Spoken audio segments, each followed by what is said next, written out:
Okay, so Randy just shot a great mule deer buck just outside of Bozeman here the other weekend. And he was kind enough to give the meat to his employee that has an empty freezer, which would be me. So I want to go over how to butcher a deer. And this would work for elk or antelope, any animal like that. If you're not already butchering your own wild game animals, you should really consider it because it's really rewarding and it's really not that difficult. You're gonna need a knife, packaging, butcher's tape, freezer paper, plastic wrap, and oh yeah, some meat. So the first thing is just clean up the meat and pull off any stray hairs or any pieces of fur that are still on the meat or any dirt, anything like that. Step 2 on animals like deer or elk, you're gonna wanna trim away all the fat off of the meat.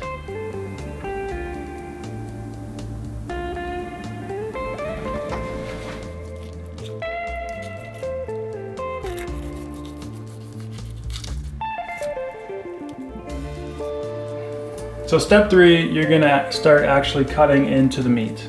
And the best way to do it, I think, that I've found is just follow the natural seams on this hindquarter, because that separates the different muscle groups of the animal. So all you need to do is just find that seam, and it's just gonna be tissue in here, and that you can really easily cut and slice and just continue to work that all the way down to the bone. And they almost just kind of fall apart.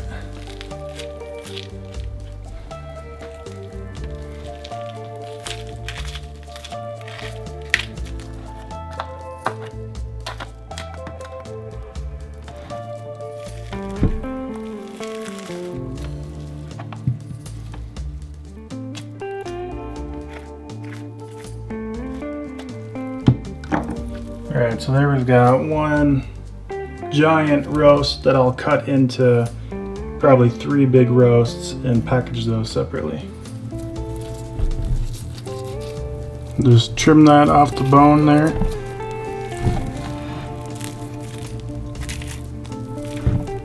Okay, then we've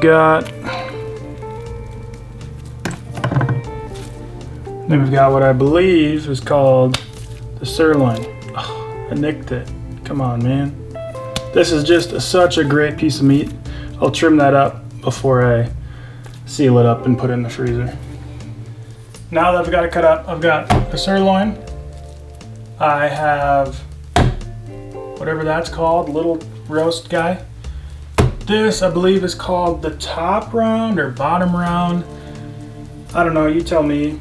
And then I've got the other top round or bottom round. This one I'll probably still got some trimming to do.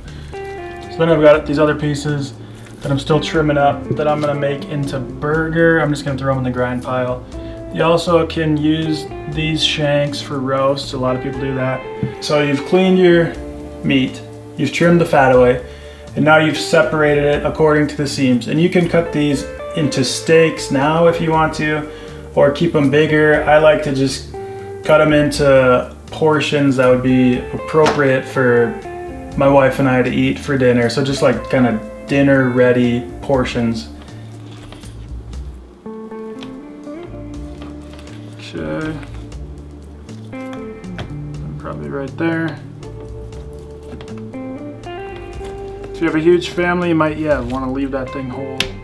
But for me, it's just my wife and I. So this one, I think I'm just gonna cut in half. Should make 2 really good meals.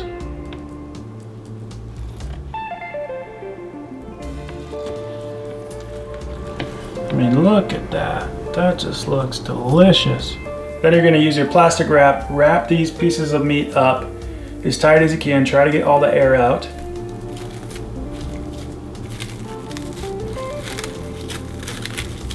And just squeeze as much air out as you possibly can. Roll it up nice and airtight. And next, you take your freezer paper and wrap that up and tape it.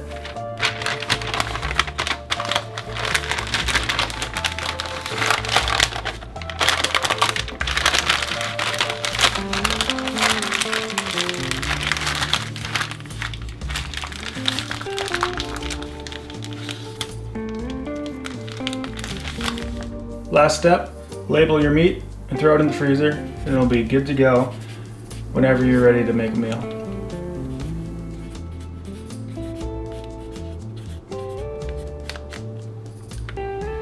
All right, so it's really that easy. And I am by no means an expert or claiming to be an expert. So if there's experts out there, which I'm sure there are because it's YouTube, you can let me know what I did wrong. And if you have any other tips or tricks or better ways about doing this stuff, leave a comment down below. Thanks.